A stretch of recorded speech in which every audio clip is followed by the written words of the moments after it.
magkausap. So, first, before I proceed, let us pray. Dear Heavenly Father, in the mighty name of Jesus Christ, by the guidance and the power of the Holy Spirit, O God, pray, O God, you're the King of Kings and Lord of Lords, O God. Apart from you, we are nothing, O God. I am nothing, O God.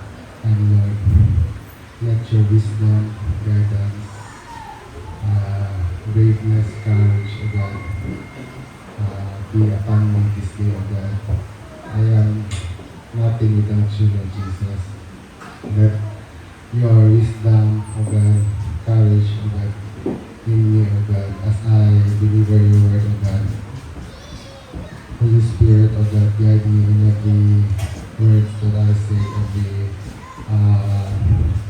things or every words that I will deliver, O God, that it is your will, O God, and not mine, O God. And this we ask for Christ our Lord. Amen. So, di ba, last Sunday naka sa January karon. So, ato ang annual topic is establish, di ba? So, our monthly topic is about establish in Christ. So, as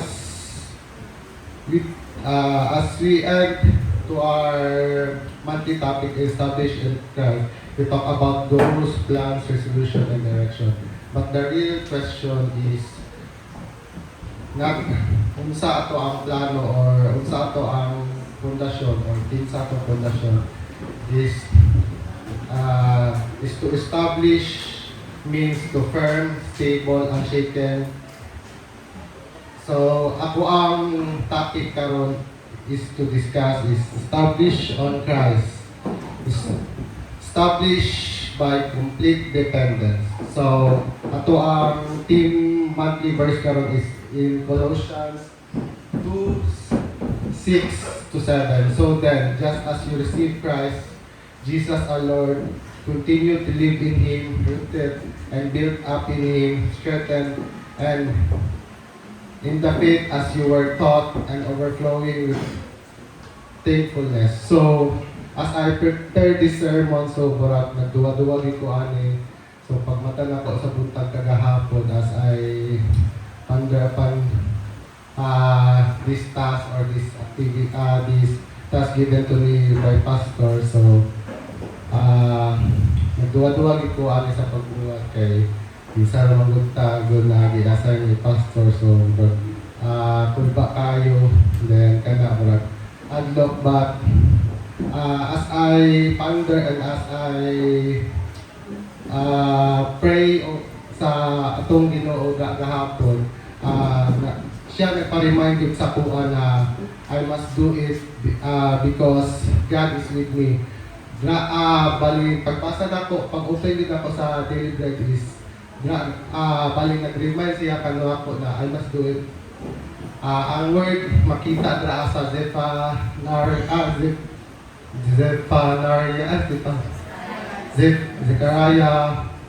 3:17 na to. The Lord is with me, the mighty one, who will deliver me in the hands of my enemy basta pa to. So nagpariman ang Ginoo sa ko na I must do it. So at first we define what is dependence. So in worldly manner or in Oxford Dictionary, dependence is the state of needing the help and support of someone or something survive or successful. Then, di ba makita na to na the meaning itself is state of needing the help. So, kinsa ba sa tuan na dili kinahanglan og help? Kinsa ba kanato brave enough to face challenges, to face trials in our own feet or in our own ways, di ba? Even God did not give Adam alone, but He created Eve as a assistant or is a helper sa iyang bulahaton. Then in a worldly in a biblical manner, dependence or total dependence is living with a recognition that without Christ we can do nothing. Na mabasa na to sa John 15:5. I am the vine, you are the branches. If a man remains in me and I in him, he will bear much fruit. Apart from me, you can do nothing. So, di ba, makita na to na ang Ginoo si Jesus is our vine. So, kung maputol ta o mapalayo ta sa iya, wa yun tayo mabuhat or patay ta, we are null and void. Then, dependence means complete trust and resilience. So, being dependent on God means trust in everything. Rely on Him in everything. Sama sa, di ba, same as sa building, di ba, sa history sa building or sa kanang historical nature sa building is the building alone cannot stand without the cornerstone, di ba? Walay mga foundation. So, dira magbase ang kakusog, ang stability sa isa ka building with the cornerstone, sa cornerstone. So, without it, the building alone can be shaken. It's not stable and it's not strong enough. So, it means in a biblical text, so we must put God on in our center, or we must put God on our foundation. So, and same po sa mother and child, di ba? Nagadepende ang bata sa iyang inahan. And not partially but fully, di ba, makita na to na dili man mawatanan ang bata na tawa na kuhan ka ng pagkaon, gatas, matanan, salina. So, God is calling us not just to believe in Him, but to depend on Him in every area of our life, whether it is in our identity, faith, decision, finances, future, prayer, or obedience. Because a life established on Christ is a life depends fully on Christ. So number one, nato yung lima ka key points to share to you about on what area we must fully or to have a total dependence on God. So number one, dependent on Christ, on our identity. So, gaan na ito mabasa sa Galatians 2:20. I have been crucified with Christ, and I no longer live, but Christ lives in me. The life I live in the body, I live by faith in the Son of God who loved me and gave Himself for me. So it illustrates that if we are in Christ, dili na ta kita kundi ang Ginoo na nasulod sa atong heart o sa ato ang kinabuhi. Kung klaro sa atong kasing-kasing nga si Kristo ang nagpuyo kanato, dili ta dali maigo sa insecurity, kalibog o kahadlok. Kabalota kay kung kinsa ta anak sa Ginoo. Then in connection in depend on Christ for our identity is identity is received, not achieved. So our identity is not merely based on what we achieve. So example na dili ta ato identity is nakahuman ta taog graduate, masters, or etc. PhD, kung dili The world, but we are chosen. So, in First Peter 2:9, but you are chosen people, a royal priesthood, a holy nation, a people belonging to God, that you may declare the praises of Him who called you out of the darkness into His light of the world. So, di ba, the world teaches us to prove ourselves through grace, promotion, money, or applause. But God declares our identity before we perform anything. We are chosen, we are loved, and accepted, not because we are good enough, but Jesus Christ is enough. Students may feel valuable only when they excel. Workers may feel important when they are promoted. Pero sa Diyos, before pa ta makahimo og bisan unsa gidawat na ta, our value is a gift, not a reward. So di ba, human as we are, we long for validation, especially kung sa student, di ba, we might feel value na, uy, bright siya, ana-ana, so, kung bugo-bugo ka mo, so ma-down ka sa itong kagalingon, di ba, na may paano sila, no, bright kayo, na, but we must take heart because we are chosen. We are chosen by God. We are a royal priesthood. So, dili ta magpa-apekto sa ginaingon sa uban or validation sa uban kay kita anak ta sa Ginoo. Then, as an example in the life of David, di ba, makita nato sa life ni David is chosen despite status and size. Di ba, sa story ni David kung kabautan, si David is naa siya'y unom na brother. So, ikapito siya. So, he was the youngest son, shepherd, overlooked by his own family. Sa 1 Samuel 16:7. So, what do you mean by of David? Chosen despite status and size, di ba?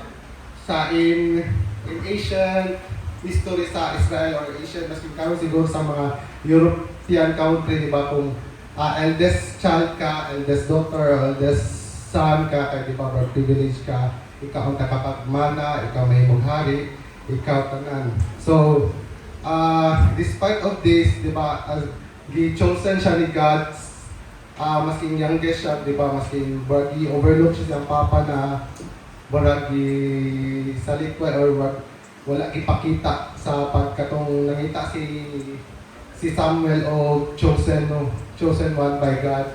Kaya gisugo man si Samuel ato as per the story short anak. So shepherd, kaning shepherd ay dati is history lang kami sa ancient time is shepherd is baragod siya o pinaka-mubo na activity na ihatag kanimo brad.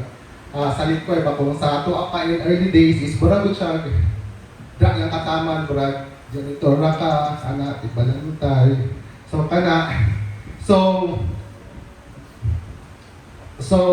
in 1 Samuel 16:7, but the Lord said to Samuel, do not consider his appearance on his height, for I have rejected him.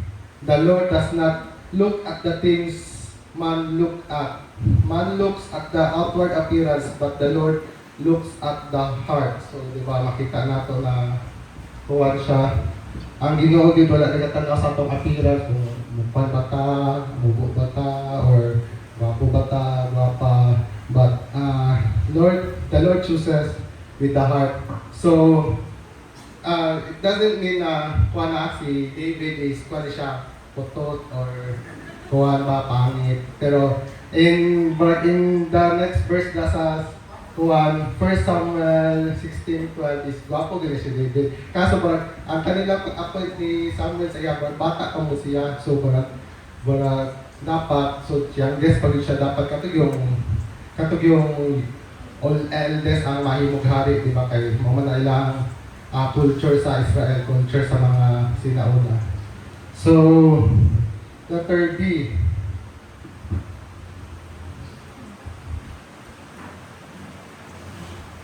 freedom from comparison. In 2 Corinthians 2, 2 Corinthians 10:12. So, don't worry, but the Lord said to ano daw yan? 2 Corinthians 10:12.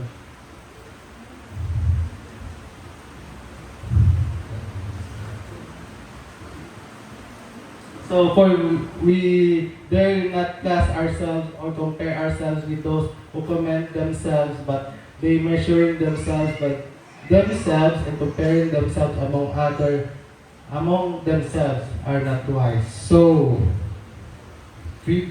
our identity is not based on what the identity of others, but we are the child of God. So freedom from comparison, di ba?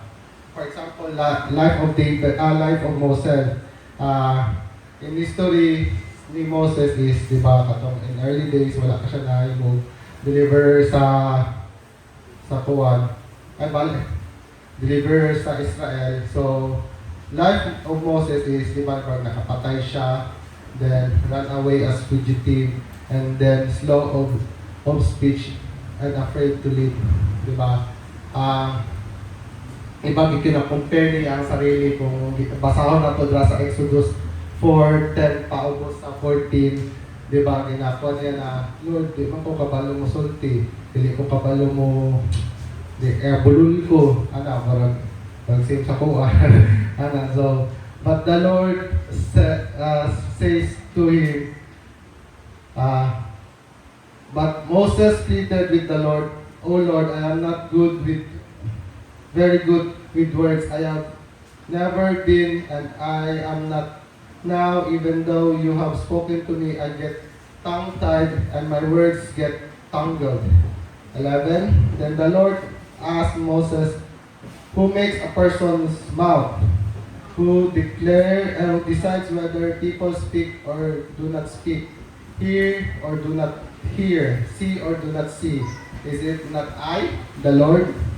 So now I will go. Now go. I will be with you as you speak. I will instruct you in what to say." But Moses pleaded again, di ba, brother? Wala po siya. So, brother, so po na din ako sa 14. Then the Lord became angry with Moses. All right, he said, "What about your brother Aaron the Levite? I know he speaks well, and look, he is on his way to meet you now. He delighted to see you." So, di ba, makita na to kung sige taog review sa ato ang Ginoo, masuko siya. So, we must not identify ourselves like the others, but same as sample ko ganina na bright sila, ikaw bugo, pero dili dapat na to i-compare atong ourselves, because comparison steals joy and creates unhealthy competition.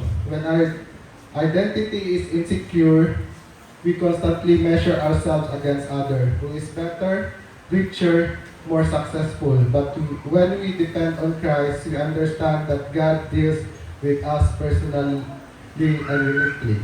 Diba? So, we are unique in every way. We are God's chosen people. We are the sons and daughter of God. So, lesson here is God's calling is not based on our confidence, but His presence. So C, depend on Christ for our identity. So, we depend on Christ for our identity, not on trials, but in confidence in Him. So confidence is trials. In Romans 8:15-16. For you did not receive a spirit that makes you slave again to fear, but you received the spirit of sonship. And by Him we cry, Abba, Father. And the Spirit Himself testified that we are God's children. Diba? Karo kayo na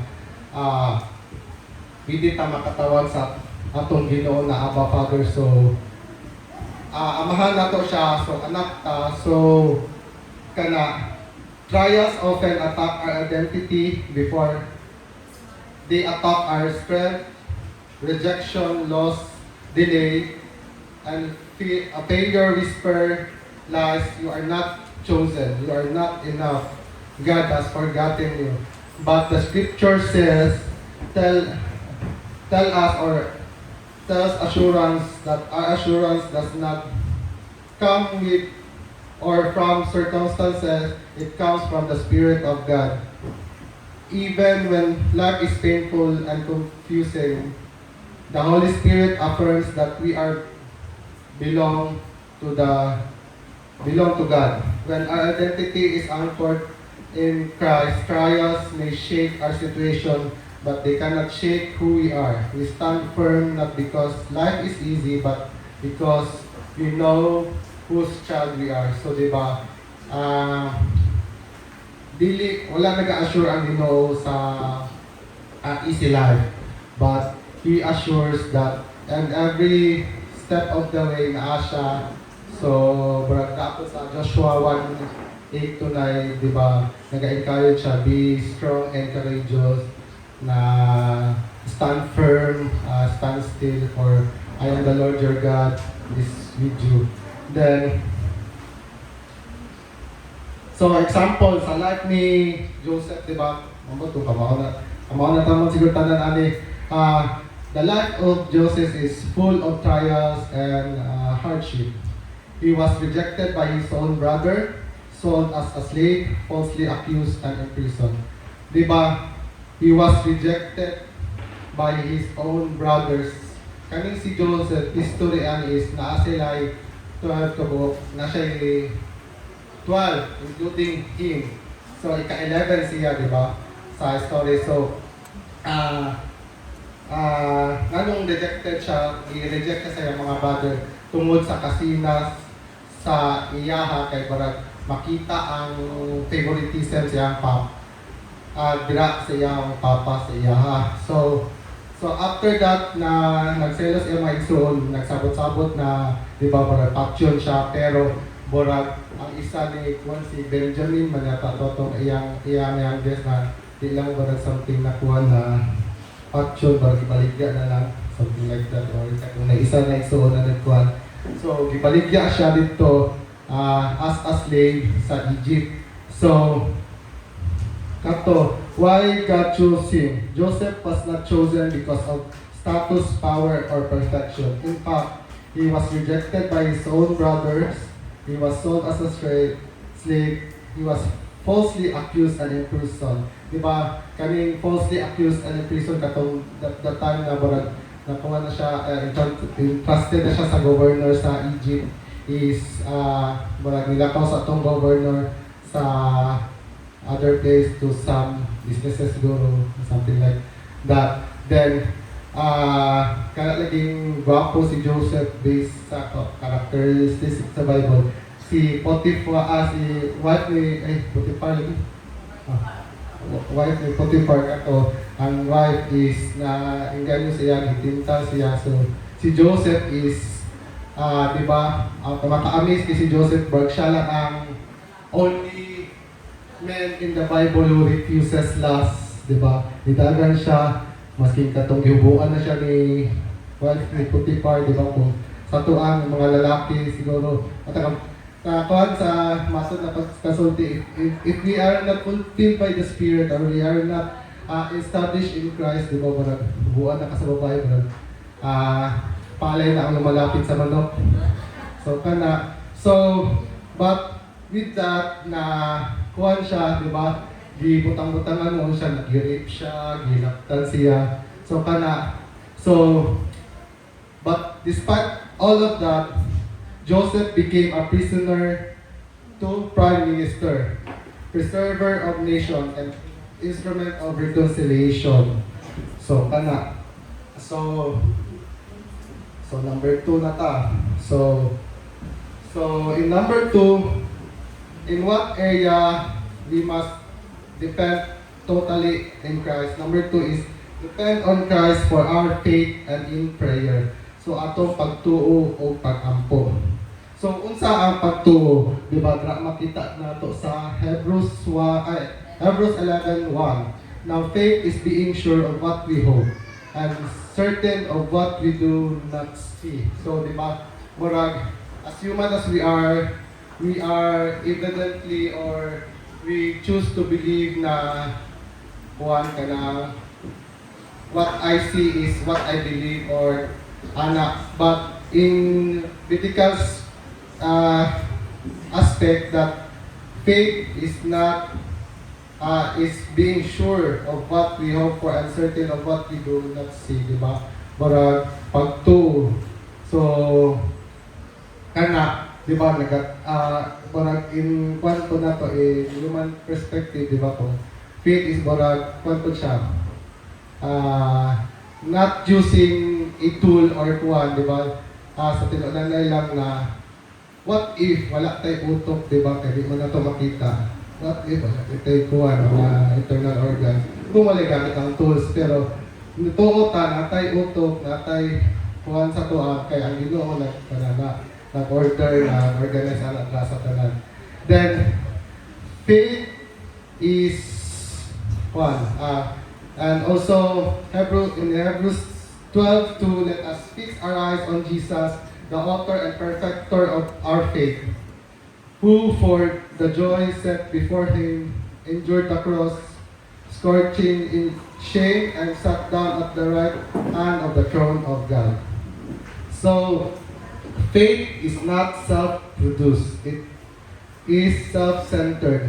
Faith grows when Christ remains the focus. Jesus is not the only source of our faith, but also the sustainer of it. When Christ remains our focus, faith stands firm. When circumstance dominates our vision, faith weakens. So, bulag sa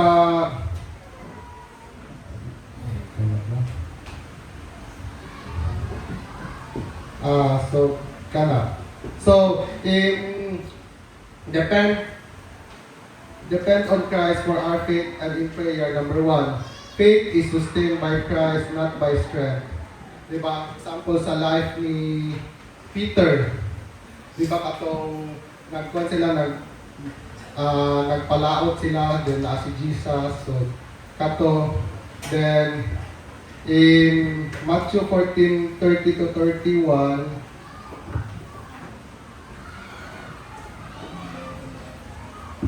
when he saw the wind, he was afraid and beginning to sink, cried out, Lord, save me. Immediately Jesus reached out his hand and caught him. You of little faith, he said, why did you doubt? Diba? Katong makita na to sa story na, diba, at first, si Peter nakalakaw, but when he sees the waves, a big pile of waves, or in our today's perspective is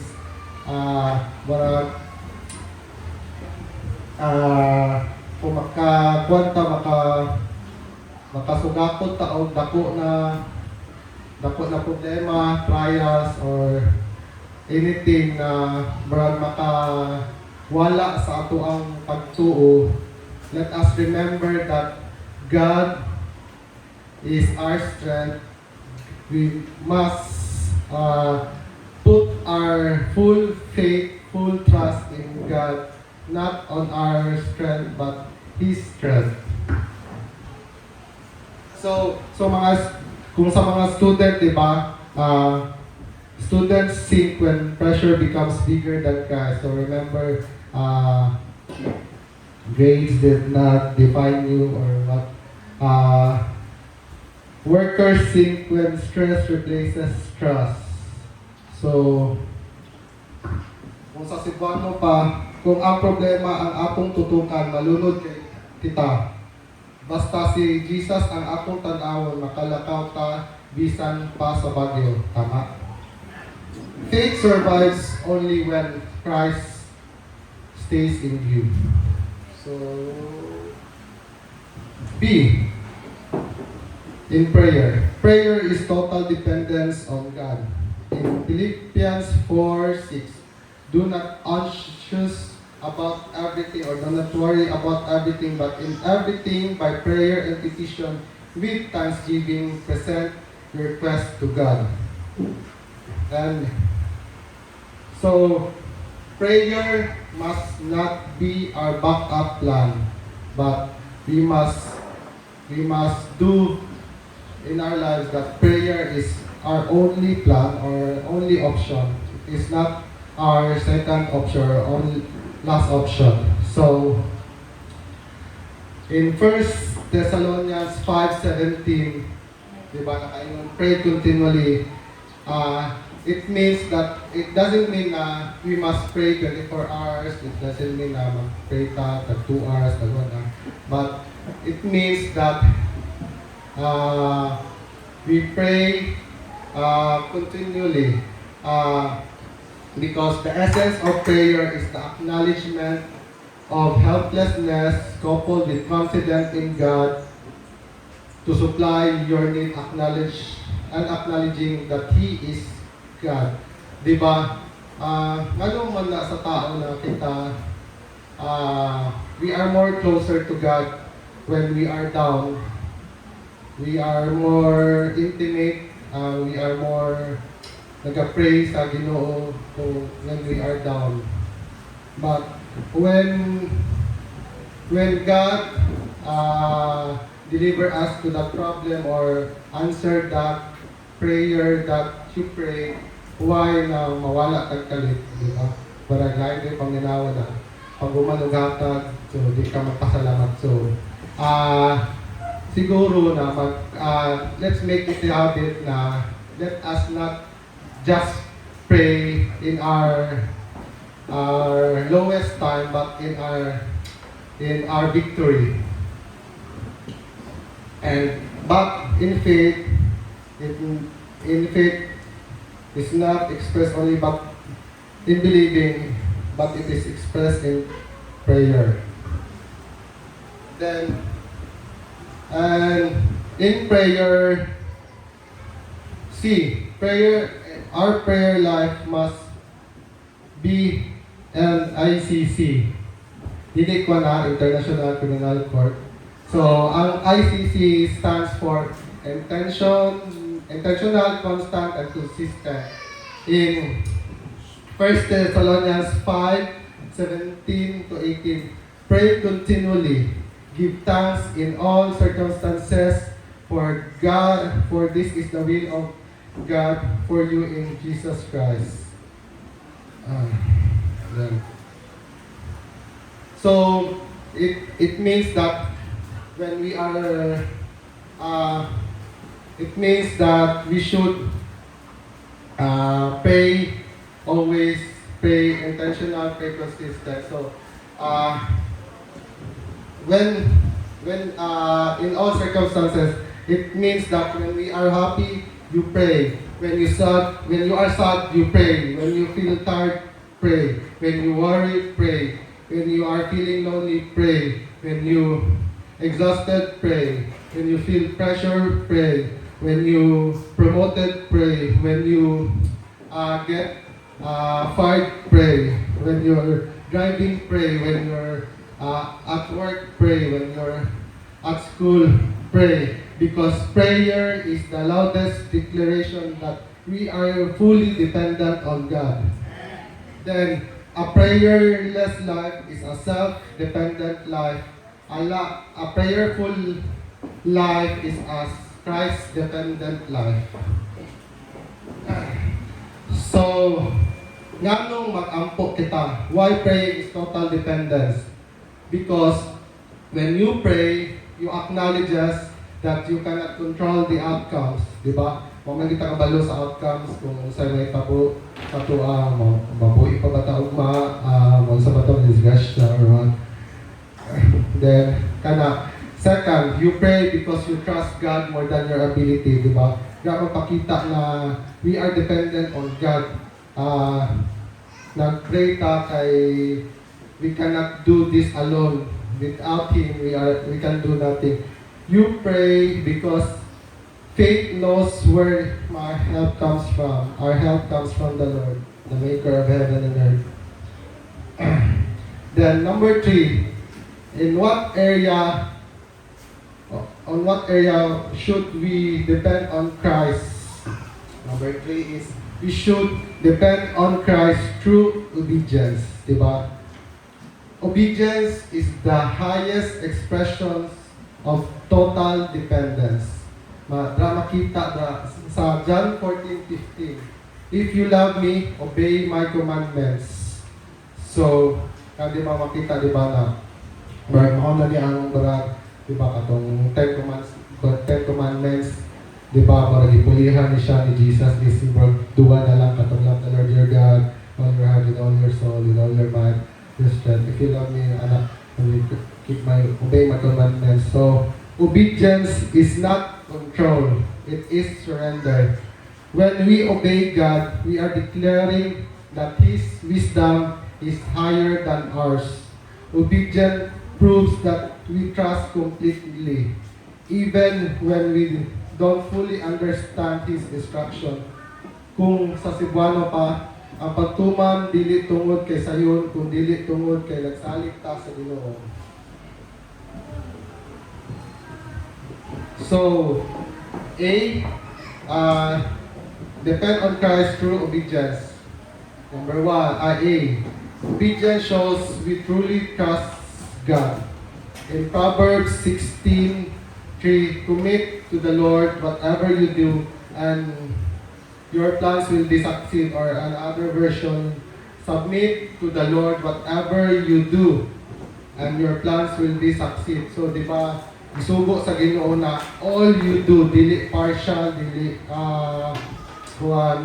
dili kanang naalay point or aspect sa imong plans ang i-commit mo sa kay Lord, kundi all. Because if we commit or we submit, ipa-approve na to sa iya, and your plans will be succeed.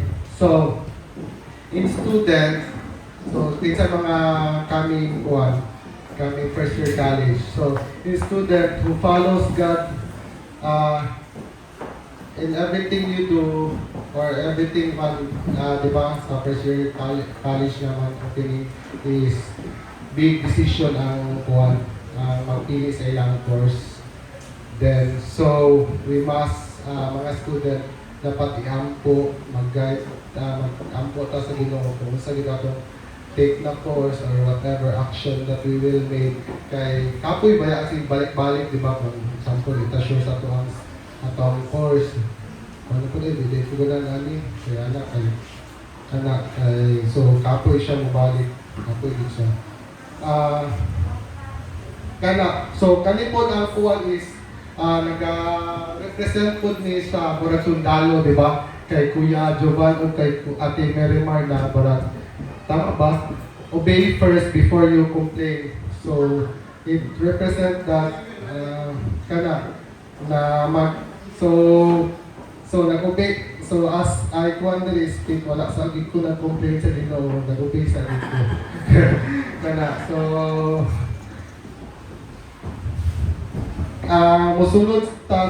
kung musunod ta sa bisan lisod, nagpasabot nga mas dako atong pagsalig sa Diyos kaysa kaugalingon. So, B. Obedience position us for God's blessing. Kinsay gusto blessing? Diba? So, we must obey. Obey the Lord your God.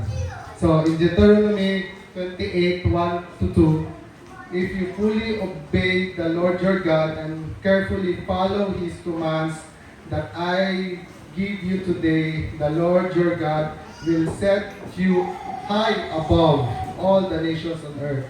All this blessing will come upon you and accompany you if you obey the Lord your God. So, di ba? Kung kayo siya, well illustrated. So, makita na ito sa, nag-illustrate din sa Asian times sa Israel, di ba? Na ang Ginoo nagpandi sila atong even though they are walking 40 years in the wilderness, but God sustained them because they follow God. Pero parang in the late times, di ba, ang kita nato in the world history, dapat napot sila yung disobedience gamay kay even na in history or in studies, dapat katong from promised land is 7 days na to dapat daw siya. Pero 40 years kay nag-disobey sila. Pero kana, ma-over-challenge niya sa Ginoo sa Israel, di lamang sa Israel, kundi sa tuwa na if we fully obey the Lord your God and carefully follow His commands, He will bless you.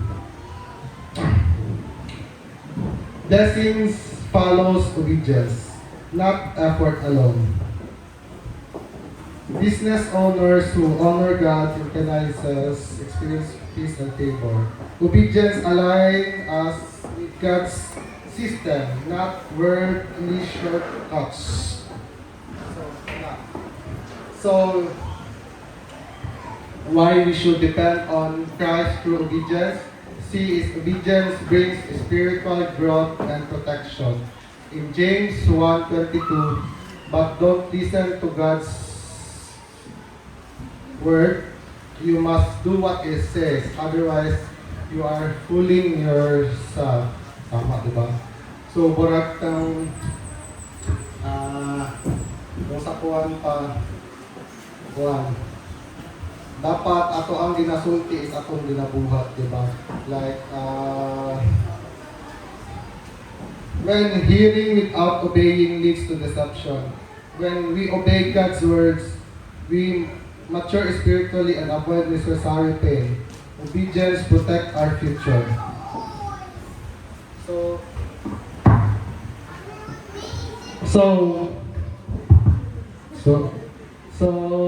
sa ang kaning kuwan is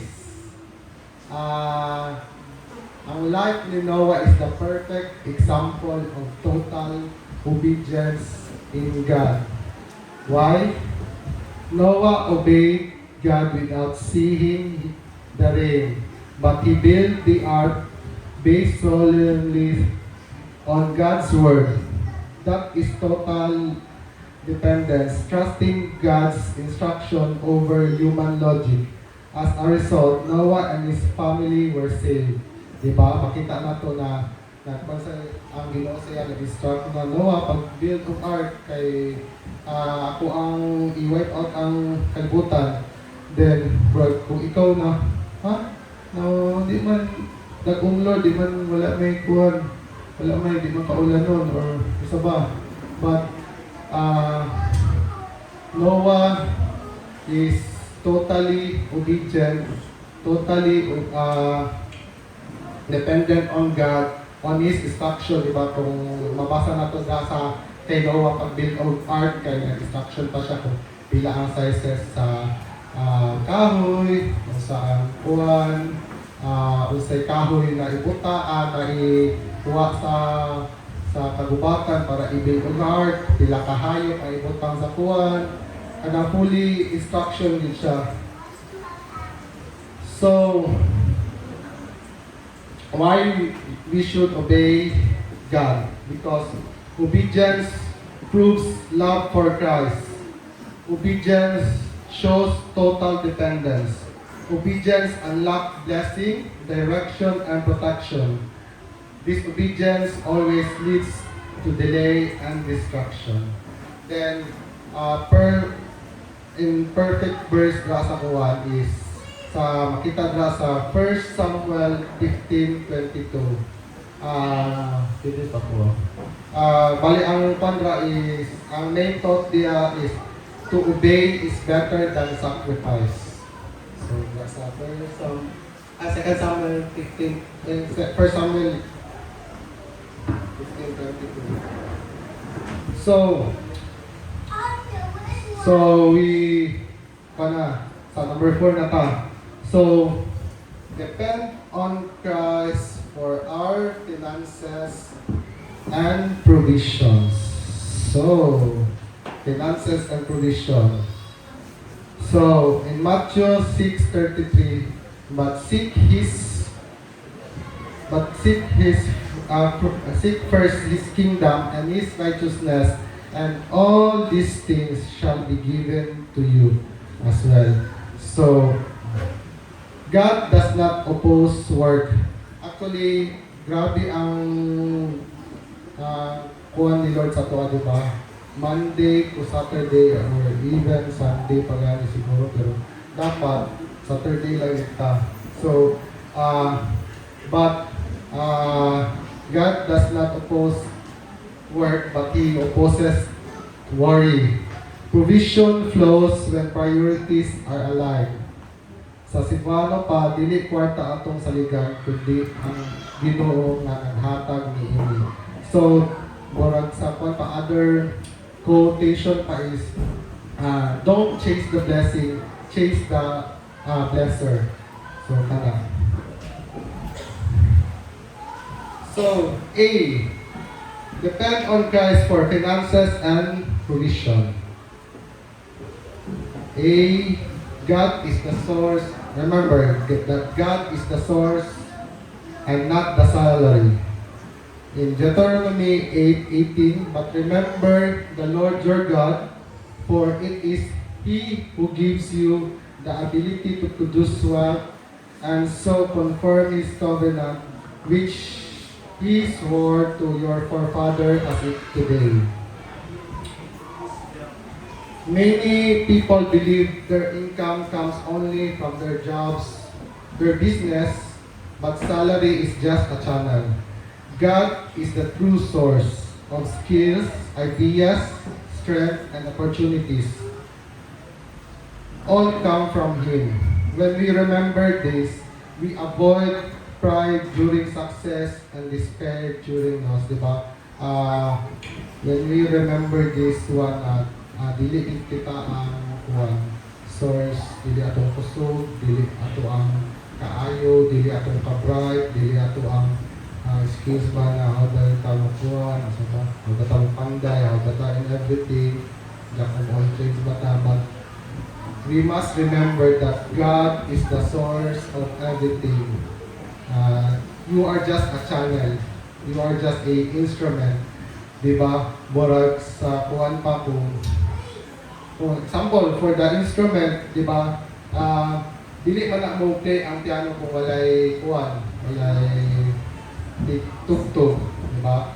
So we must remember na God is the source. God is everything. So in number 2, depend on Christ for your finances and provision. B, faithful stewardship invite blessing. Diba? Kanini siyang katong parable of the kuwan, parable of the kanang sa mga kuwan, sa inyo. Katong di ganan sa master nila na katong kanina ipabilin. So, in Luke 16,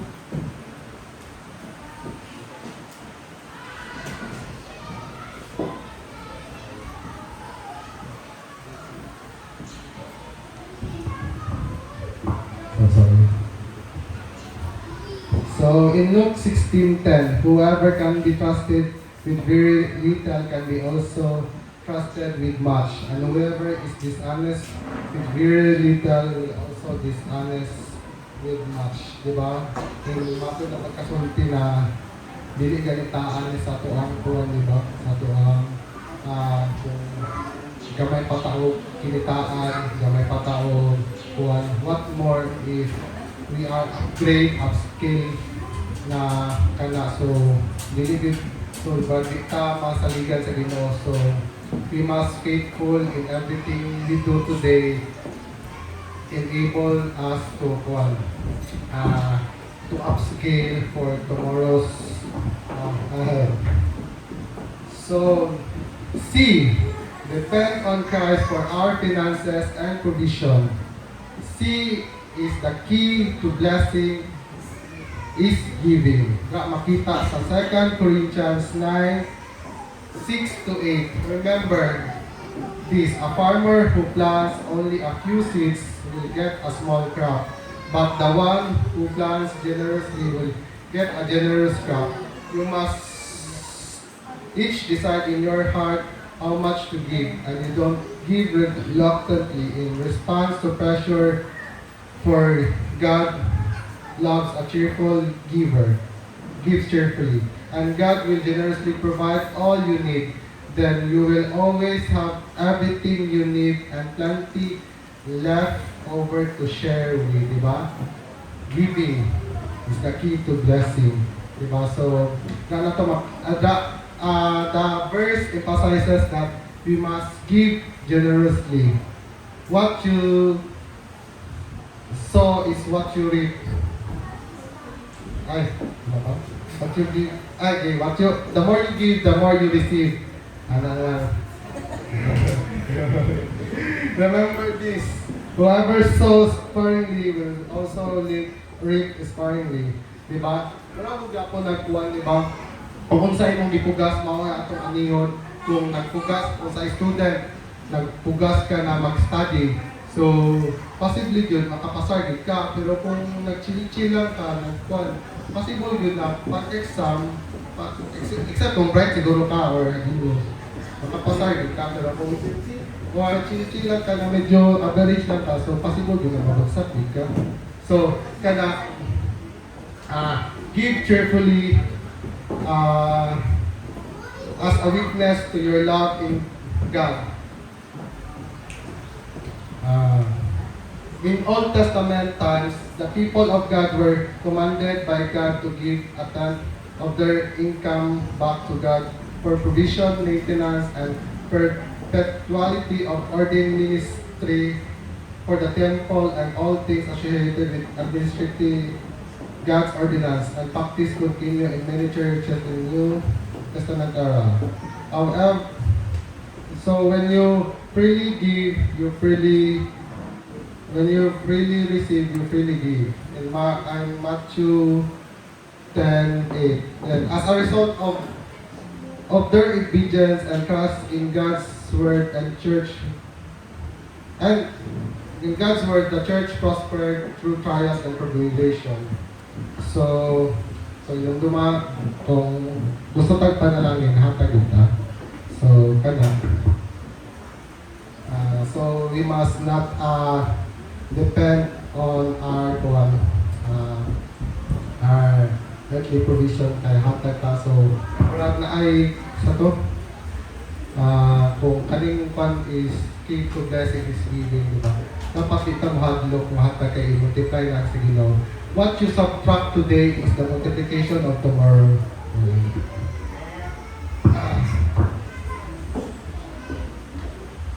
So, number 5 na ta. Last na yun. So, hapit na galit, 48.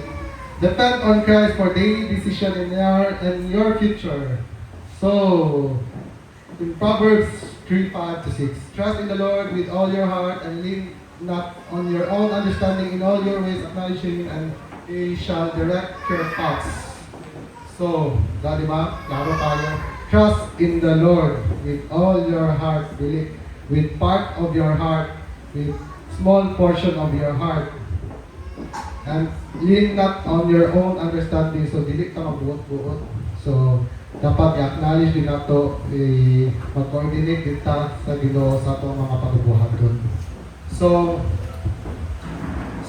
first, depend on Christ for daily decision and in your future. Seek God before acting. Commit everything you do to the Lord. Trust Him and He will help you. So, for example, sa mga example sa mga workers or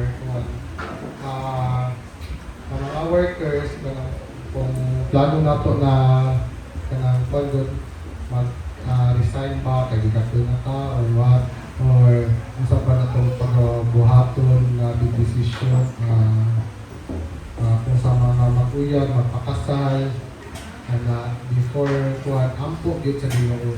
Seek God first. So, B, depend on Christ for daily decision and in your future. God sees what we can't. So, makita sa Ginoo ang di nato makita. So, Isaiah 55:8 to 9. My thoughts are nothing like your thoughts, says the Lord, and my ways are far beyond anything you could imagine. For just the heavens are higher than earth, so my ways are higher than your ways, and my thoughts higher than your thoughts. Diba? Kayo clearly illustrated na kung sa digid nato matungkad ang kapright sa Ginoo, our intellectual is just like a rock in God's eyes. So nganong mag-depend man ta sa iya kay makita niya ang di na to makita o mas bright siya sa tuwa. So di kita magpakata. So number C, depend on Christ for daily decision and in your future. God holds tomorrow.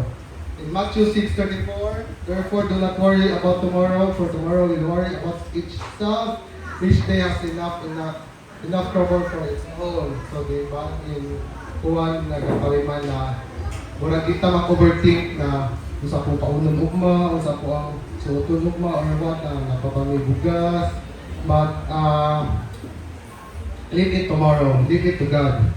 Because stop worrying because it has not happened yet. So in my conclusion, so makita sa Jeremiah 29:11, for I know I have plans for you, declares the Lord, plans to prosper you and not to harm you, plans to give you hope and a future. In conclusion, to be established on Christ is to live a life of total dependence, not occasion, not partial, but complete. So kana lang, to God be all the glory.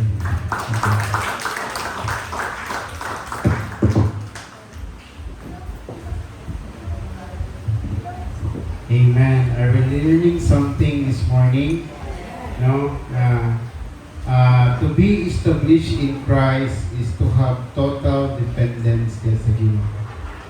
Daghan mga Kristohanon sa pagkakaroon nung muingon gid sila nga nagbarog gyud ko kang Kristo. More pa ay mamatay pa ko karon. Wala ka ba no? And sometimes kanang mo-argue pa ta sa uban nga mingon ta nga nagbarog yung ko kang Kristo. But if we look at ourselves, ang atong dependence on those things nga gisgutan kaganina, murag wala. No? Usahay nakadepende kayo ta sa ato ang kaugalingon o nakadepende kayo ta sa mga sitwasyon sa atong kaugalingon. Usahay ato nang gi-order ang atong kinabuhi as we put it this way. Amen? And usahay, wala na to gi-allow ang Ginoo nga mogid ang atong saligan sa tibok natong kinabuhi. Amen? Tungod kay ang tao manggod no, sa atong kaugalingon, ang tao manggod gusto tag seguridad, no? Kanang gusto tag to see is to believe. Wala tong gusto ba no nga kung mayroon ganita, kung naaganitay gusto nga pagkakuhaton, gusto kita na yung assurance. Di ba? No, mga kuyag, ipaprove sa ako, malag ko mo. Ik-ati. Di ba? Gusto kita na yung prueba. I mean, gusto kita ebidensya. No? Pero, diya sa itong pagkinabuhi, itong buhi nga Diyos, ang ato lang gikinahanglan mo kini, to be established in Christ is to have total dependence on Christ alone. Amen? So, asa mo nakadepende ang atong kinabuhi ron? No? Sa imong pagpangalagad sa Ginoo, kung mawala ba ng mga butanga sa imong life, are you gone in the Lord also? Nawala na pulbuta sa Ginoo? Kung wala na kay trabaho, mapiktuhan ba imong relationship sa Ginoo?